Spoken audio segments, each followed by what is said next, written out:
অত্যন্ত চাতুরতার সঙ্গে জব্দের আগেই ব্যাংক থেকে টাকা সরিয়ে নিয়েছেন বেনজির ও তার পরিবার।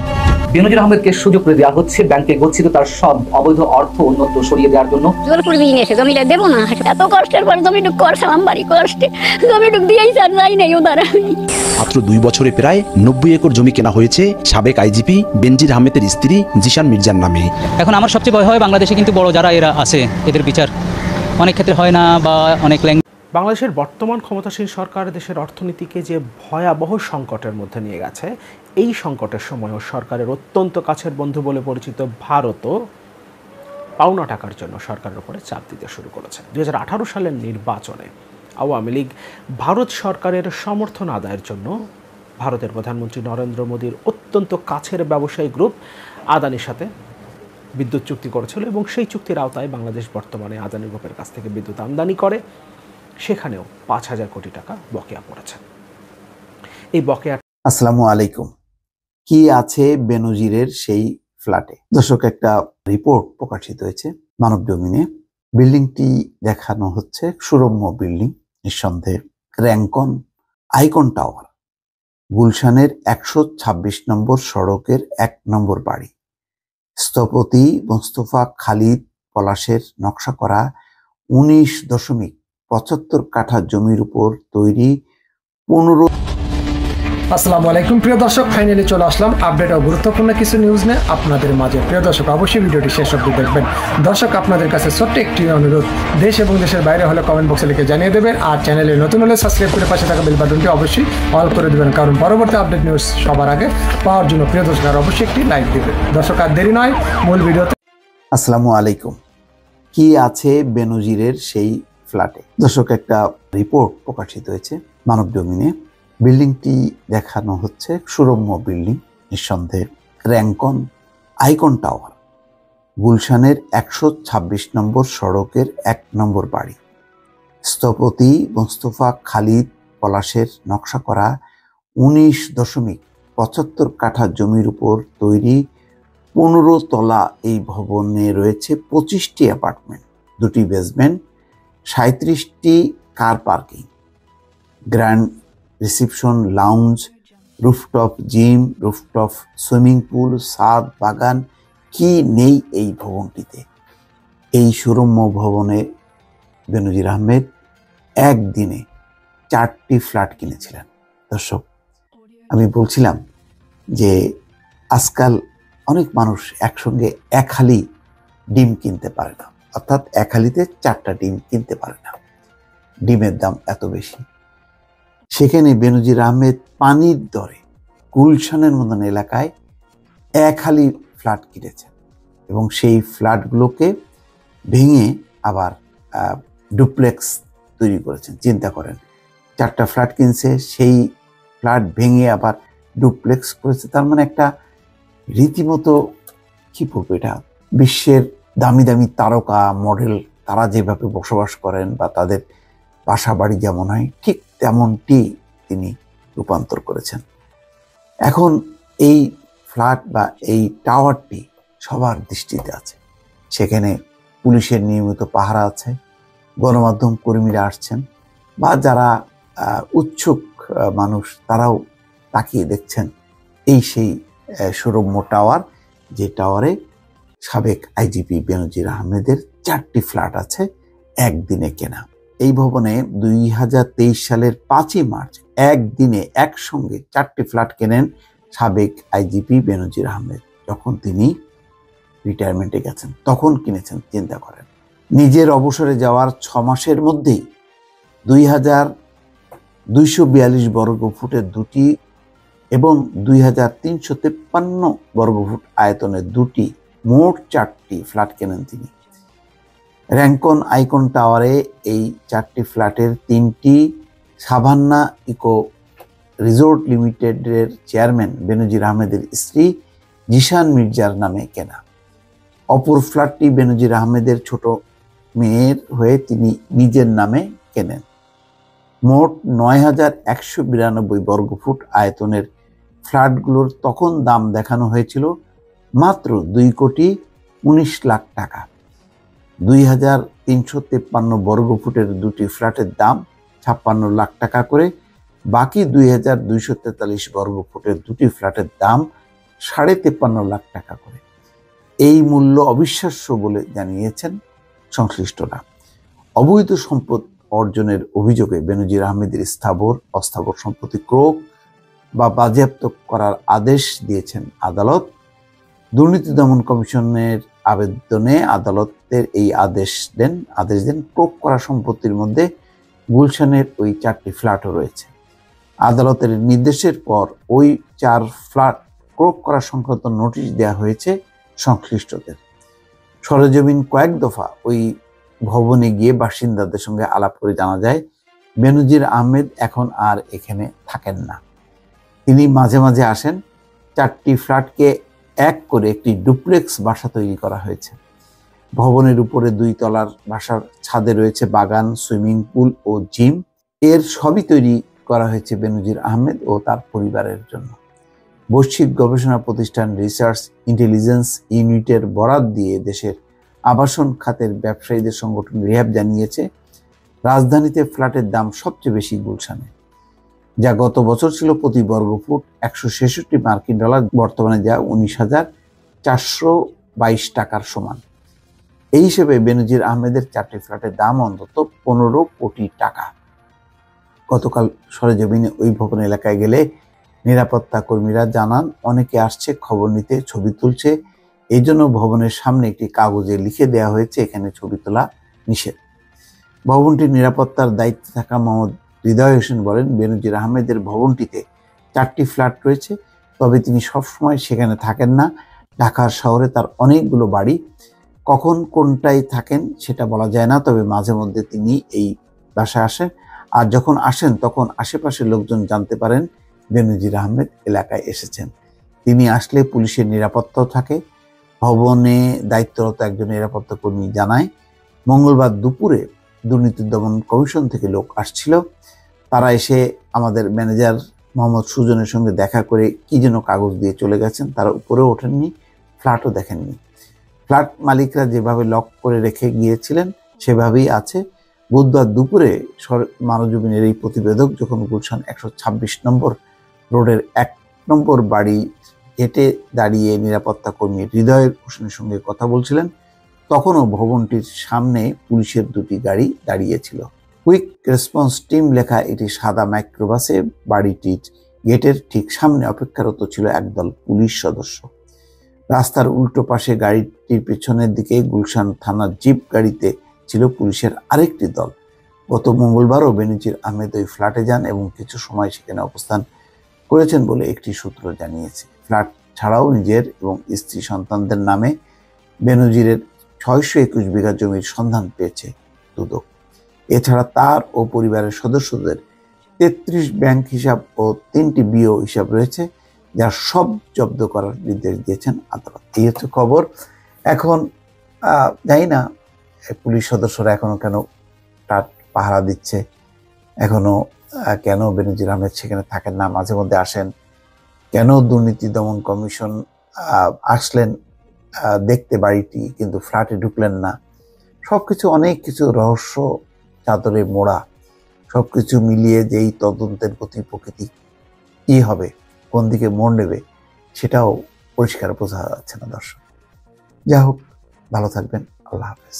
বাংলাদেশের বর্তমান ক্ষমতাসীন সরকার দেশের অর্থনীতিকে যে ভয়াবহ সংকটের মধ্যে নিয়ে গেছে, এই সংকটের সময়ও সরকারের অত্যন্ত কাছের বন্ধু বলে পরিচিত ভারতও পাওনা টাকার জন্য সরকারের উপরে চাপ দিতে শুরু করেছে। 2018 সালের নির্বাচনে আওয়ামী লীগ ভারত সরকারের সমর্থন আদায়ের জন্য ভারতের প্রধানমন্ত্রী নরেন্দ্র মোদীর অত্যন্ত কাছের ব্যবসায়ী গ্রুপ আদানির সাথে বিদ্যুৎ চুক্তি করেছিল এবং সেই চুক্তির আওতায় বাংলাদেশ বর্তমানে আদানি গ্রুপের কাছ থেকে বিদ্যুৎ আমদানি করে। সেখানেও 5,000 কোটি টাকা বকেয়া পড়েছে। এই বকেয়া টাকার জন্য এখন আদানি গ্রুপ চাপ দিচ্ছে। আদানির প্রতিনিধি অর্থমন্ত্রীর সাথে সাক্ষাৎ করেছেন এবং পাওনা টাকা আদায়ের বিষয়ে তার সাথে কথা বলেছেন, চাপ দিয়েছেন। আমাদের অর্থনীতিটা এত ভয়াবহ অবস্থায় চলে গেছে। আমরা জানি ইতিমধ্যে আমাদের রিজার্ভ $12 বিলিয়ন ঘরে চলে এসছে এবং শুধুমাত্র জ্বালানি খাতে এখন বকেয়া পড়েছে $5 বিলিয়ন। বিদ্যুৎ খাতে আমাদের বকেয়া এখন 45,000 কোটি টাকারও বেশি। কিন্তু এগুলো পরিশোধ করার মতো কোনো সুযোগ এই সরকারের নাই, কারণ লুটপাট, দুর্নীতি আর অর্থ পাচারের মধ্য দিয়ে সরকার দেশের অর্থনীতিকে পুরোপুরিভাবে খোকলা করে দিয়েছে।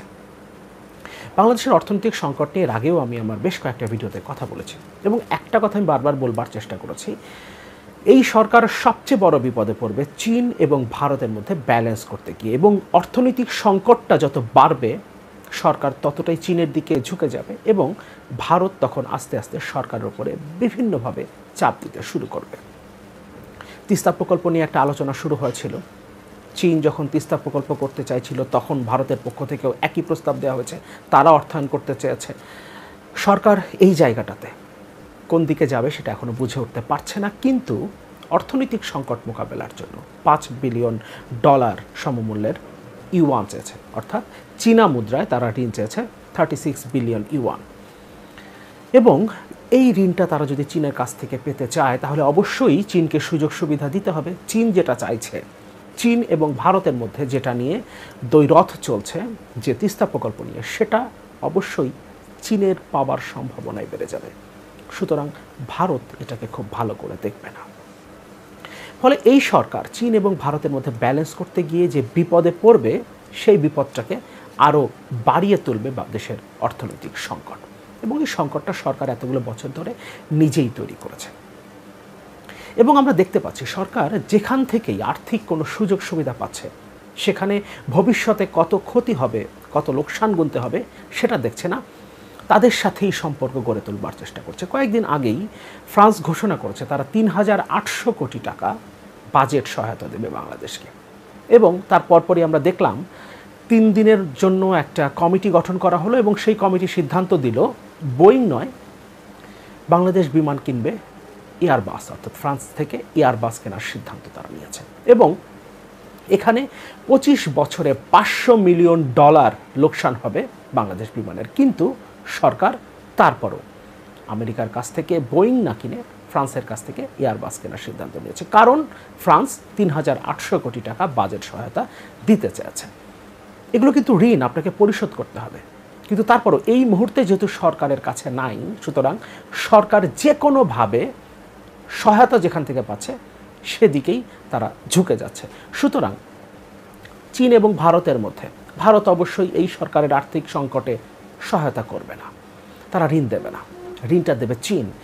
সুতরাং সরকার চীনের দিকে ঝুঁকে যাচ্ছে এবং আস্তে আস্তে ভারত এই সরকারের উপরে চাপ দিতে শুরু করেছে এবং ভবিষ্যতে এই চাপের মাত্রাটা আরও বাড়বে। বাংলাদেশের এই মুহূর্তে বিদ্যুৎ ও জ্বালানি খাতে বকেয়া $5 বিলিয়ন কাছাকাছি, এটা নিয়ে বণিক বার্তা একটা রিপোর্ট করেছে।